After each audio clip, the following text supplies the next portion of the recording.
There's something that bothers me as an African that sometimes when I sit down to ponder on it, I ask myself if Africa really has hope, if there's hope, particularly for Africans, especially the Western Africans, the Black Africans. That does not exclude others, but particularly the Black Africans. Now, there's one thing that is constant here.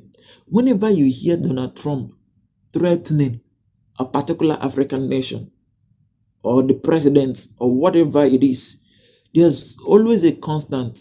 The citizens of that country celebrate it, which is a very shameful and disgraceful thing.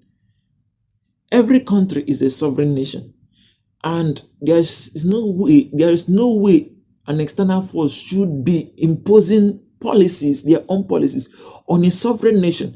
But why does it happen and the citizens celebrate it? Because the citizens have lost hope in the system that was set by their political leaders. The political leaders have suppressed the voices of the citizens and their rights to the extent that they no longer have a say. They no longer have the right of say. They cannot say any meaningful thing that the government will take and work on. Whatever they say remains with them. And if they amplify their voices too much, they become oppressed or punished by it. So they have lost hope in the system, in their political leaders, in their government, that they feel so helpless that they think that the only solution or alternative is for a Western interference. That does not mean that the Western nation does not have their own internal problem, but do they call upon us? No. Do their citizens cry for us? No. Because no matter how bad it is, they still have a say.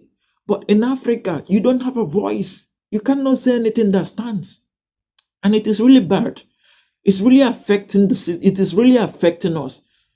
An average African is thinking about escaping, leaving the country, not because there's no resources in that country, but because they feel that there is no hope for them. It's only a very few percentage that tends to make it out of the system. And there's one thing particular about African leaders. They see that political position as their birthright. That is why you will see someone remain there 10, 20, 30 years, 40 years, and they're still trying to get vie for another elective position again. Even those with Alzheimer that cannot remember anything. Someone who cannot remember anything, what policy are they offering the nation to improve the nation? Nothing. African leaders, fix the system, restore hope in yourselves. Let your citizens have hope in you again and stop canvassing for external interference, external help. Please fix the system.